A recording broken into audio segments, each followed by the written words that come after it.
सुनहु पवन सुत हरनि हमारी, जिम दस नन्ही मऊ जीव विचारी। तात कबहु मोहि जान अनाथा, करिहहि कृपा भानुकुल नाथा। तामस तनु कछु साधन नाही, प्रीति न पद सरोज मन माही। अब मोहि भा भरोस हनुमंता, बिनु हरि कृपा मिलहि नहीं संता। जो रघुवीर अनुग्रह कीना, तो तुम मोहि दरसु हटि दीना। सुनहु विभीषण प्रभु के रीति, करहि सदा सेवक पर प्रीति। काहु कवन में परम कुलीना, कपि चंचल सबहि विधहीना। प्रात ले जो नाम हमारा, तेह दिन ताहि न मिले आहारा। अस में अधम सखा सुनु, मुँह पर रघुवीर। कीन्ही कृपा सुमिर गुण भरे, बिलोचन नीर लखन सिय रामचंद्र शंकर हरि ओम। जानतहु अस स्वामी बिसारी, फिरहि ते काहे न होहि दुखारी। यही विधि कहत राम गुण ग्रामा, पावा अनिर्वाच्य विश्राम। पुनि सब कथा विभीषण कही, जय विधि जनक सुता तहाँ रही। तब हनुमंत कहा सुन भ्राता, देखी चहु जानकी माता। विभीषण जी ने कहा, हे पवन पुत्र, मेरी रहनी सुनो। मैं यहाँ वैसे ही रहता हूँ जैसे दांतों के बीच में विचारी जीव। हे तात, मुझे अनाथ जानकर सूर्य कुल के नाथ श्री रामचंद्र जी क्या कभी मुझ पर कृपा करेंगे? मेरा तामसी राक्षस शरीर होने से साधन तो कुछ बनता नहीं, और न इसमें श्री रामचंद्र जी के चरण कमलों में प्रेम ही है। परंतु हे हनुमंत, अब मुझे विश्वास हो गया कि श्री रामचंद्र जी की मुझ पर कृपा है, क्योंकि हरि की कृपा के बिना संत नहीं मिलते।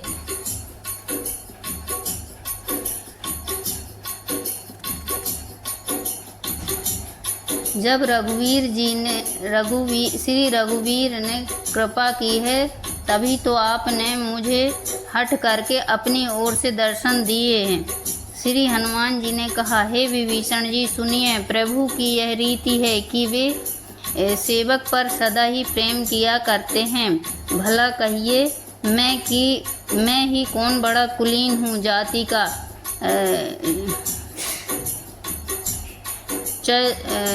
चंचल वानर हूँ और सब प्रकार से नीच हूँ। प्रातः काल जो हम लोगों बंदरों का नाम ले तो उस दिन उसे भोजन ना मिले। हे सखा सुनिए, मैं ऐसा अधम हूँ, पर श्री रामचंद्र जी ने तो मुझ पर भी कृपा की है। भगवान के गुणों का स्मरण करके हनुमान जी के दोनों नेत्रों में प्रेमाश्रुओं का जल भर आया। जो जानते हुए भी ऐसा स्वामी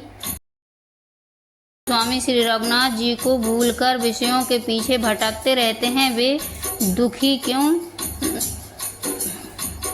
न हो। इस प्रकार श्री राम जी के गुण समूहों को कहते हुए उन्होंने अनिर्वचनीय परम शांति प्राप्त की। फिर विभीषण जी ने श्री जानकी जी जिस प्रकार वहाँ लंका में रहती थी वह सब कथा कही। तब श्री हनुमान जी ने कहा, हे भाई सुनो, मैं जानकी माता को देखना चाहता हूँ। जुगति विभीषण सकल सुनाई, चले ओ पवन सुत विदा कराई। करे सोई रूप गयऊँ पुनि तावा, वन अशोक सीता रह जावा। देख मनहि महु कीन प्रणामा, बैठहि भीति जात निस जामा। कृष तनु शीस जटा इक बैनी, जपत हृदय रघुपति गुण श्रेणी। निज पद नयन दिए मन, राम पद कमल लीन। परम दुखी भा पवन सुत देख जानकी दीन लखन सिया रामचंद्र शंकर हरिओम।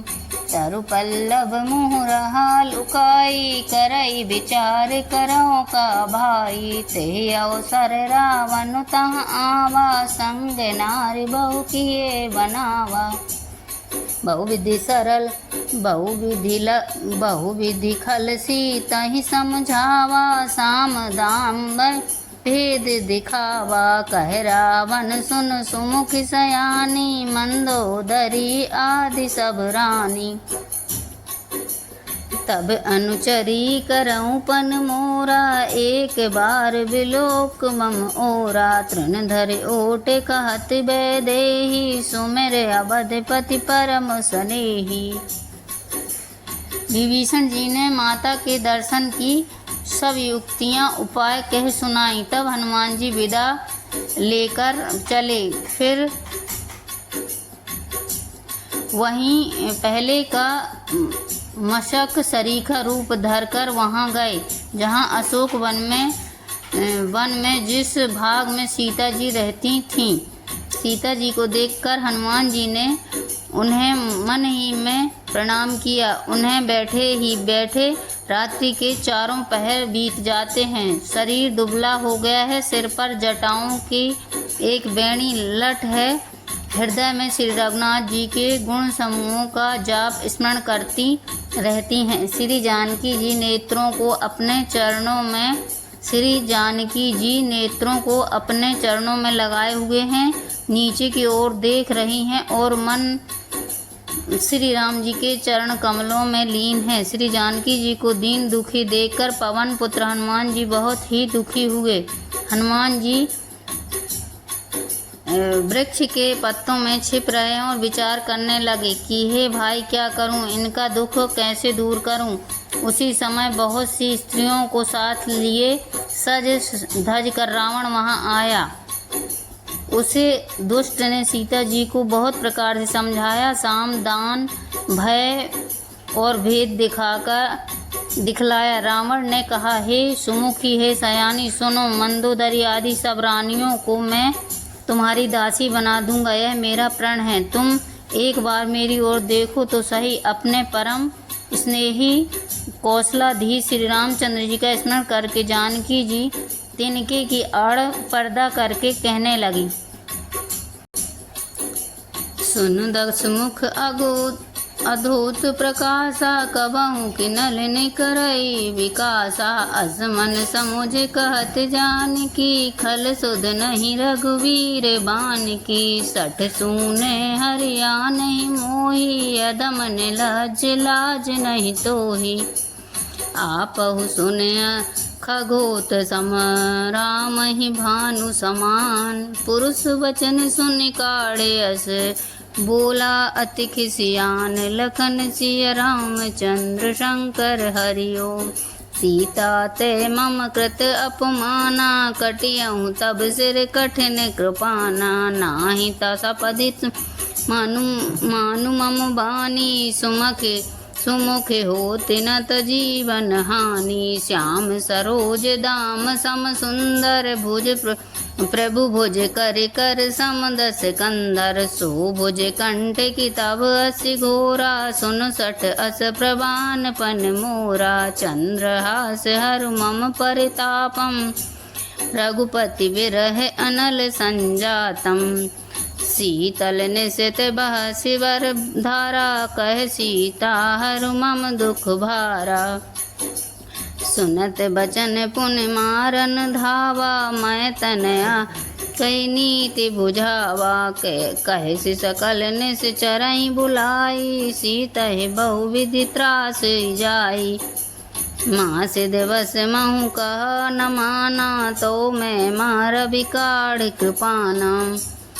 हे दसमुख सुन, जुगनू के प्रकाश से भी कमलिनी खिल सकती है। जानकी जी फिर कहती हैं, अपने लिए भी ऐसा ही मन में समझ ले। रे दुष्ट, तुझे श्री रघुवीर के बाण की खबर नहीं है। रे पापी, तू मुझे सूने में हर लाया। रे अधम निर्लज्ज, तुझे लाज नहीं आती। अपने को जुगनू के समान और रामचंद्र जी को सूर्य के समान सुनकर और सीता जी के कठोर वचनों को सुनकर रावण तलवार निकालकर बड़े गुस्से में आकर बोला, सीता तूने मेरा अपमान किया है, मैं तेरा सिर इस कठोर कृपाण से काट डालूंगा, नहीं तो अब भी जल्दी मेरी बात मान ले हे सुमुखी, नहीं तो जीवन से हाथ धोना पड़ेगा। सीता जी ने कहा, हे दशग्रीव, प्रभु की भुजा जो श्याम कमल की माला के समान सुंदर और हाथी की सूंड के समान पुष्ट तथा विशाल है, या तो वह भुजा ही मेरे कंठ में पड़ेगी या तेरी भयानक तलवार ही। रे सठ सुन, यही मेरा सच्चा प्रण है। सीता जी कहती हैं, हे चंद्रहास तलवार, श्री रघुनाथ जी के बेरह की अग्नि से उत्पन्न मेरी बड़ी भारी जलन को तू हर ले। हे तलवार, तू शीतल, तीव्र और श्रेष्ठ धारा बहाती है, अर्थात तेरी धारा ठंडी और तेज है, तू मेरे दुख के बोझ को हर ले। सीता जी के ये वचन सुनते ही वह मारने दौड़ा। तब मैं दानव की पुत्री मंदोदरी ने नीति कहकर उसे समझाया। तब रावण ने सब राक्षसियों को बुलाकर कहा कि जाकर सीता को बहुत प्रकार से भय दिखलाओ, यदि महीने भर में यह कहा न माने तो मैं इसे तलवार निकालकर मार डालूंगा।